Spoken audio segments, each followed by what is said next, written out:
Movie చాలా బాగుంది. Cinema ఎక్స్ట్రాడినరీగా ఉంది. కమర్షియల్ అనుకుంటాం కానీ చాలా ఫ్యామిలీ చూడదగ్గ మూవీ.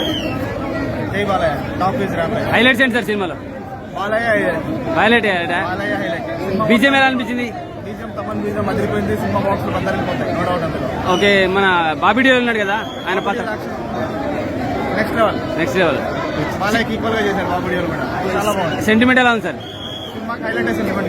చిన్న పాప క్యారెక్టర్ చాలా బాగుంది అంటున్నారు. Okay, perfectly blended with all commercial elements with emotion, family emotion. Okay, total గా class audience, C centre, B centre అందరూ కలిసి చూడదగ్గ సినిమా. ఓకే, బాలయ్య హైలైట్ సినిమాకి. Fights, Balayya presence, Balayya elevations next level గా. స్టోరీ సినిమా చాలా కొత్తగా డిఫరెంట్ గా ప్రజెంట్ చేశారు సినిమాని. స్క్రీన్ ప్లే బాగుంది. బాలయ్య బాబు ఎమోషన్స్ చాలా బాగున్నాయి. అఖండ కంటే ఎక్కువ ఉంటుంది. నేను గేమ్ చేసిన చూడలేదు, I don't know about, but Daaku is back. Daaku is Sankranti winner. 5-5.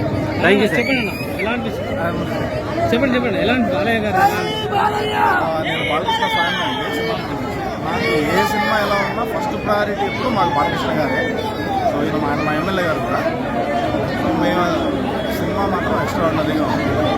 చాలా మంది లోపల అంటుంటారు కానీ ఇది నార్మల్గా అనిపిస్తుంది అంటారు. ఆ కూతురు ఎవరి కూతురు అనే దగ్గర వచ్చే ట్విస్ట్ మాత్రం ఎవరు ఎక్స్పెక్ట్ చేయలేదు. అందరికి అంటుంటారు కానీ ఆ ట్విస్ట్ ఎవరు ఎక్స్పెక్ట్ చేయలేదు. దబిడి సాంగ్ కూడా చాలా గురైంది కానీ లోపల సాంగ్ రన్ అవుతున్నప్పుడు అంత వల్గారిటీ లేదు, డీసెంట్గా ఉంది. ఈ సినిమా 100% ఫ్యామిలీతో అందరూ వెళ్ళి చూడొచ్చు. మాస్ అంటారు కానీ మాస్ సినిమాని క్లాస్ రేంజ్లో చూపించారు. డాకు మహారాజ్ గెటప్లో బాలకృష్ణ స్క్రీన్ ప్రెజెన్స్ ఉంటుంది. ఎక్స్ట్రాడినరీగా ఉంటుంది. 100% ఫ్యామిలీ మెంబర్స్కి వెళ్ళి మూవీ హైలైట్స్ పాప సెంటిమెంట్. పాప నడుచుకుంటూ 2 సార్లు వెనక్కి వచ్చే షార్ట్స్ ఉంటాయి. ఆ షార్ట్స్ లో బీజిఎం మనకి వెళ్ళి హగ్ చేసుకోవచ్చు, అంత బాగా చేస్తుంది. ఎవరెవరి అభిప్రాయం వాళ్ళండి. మాకు బాలకృష్ణ సినిమా ఎప్పటికీ బోరు కొట్టదు. అలాగని చెప్పి మేము చూడాల్సిన అవసరం కూడా లేదు. 100 సినిమాలు ఈ సినిమా 5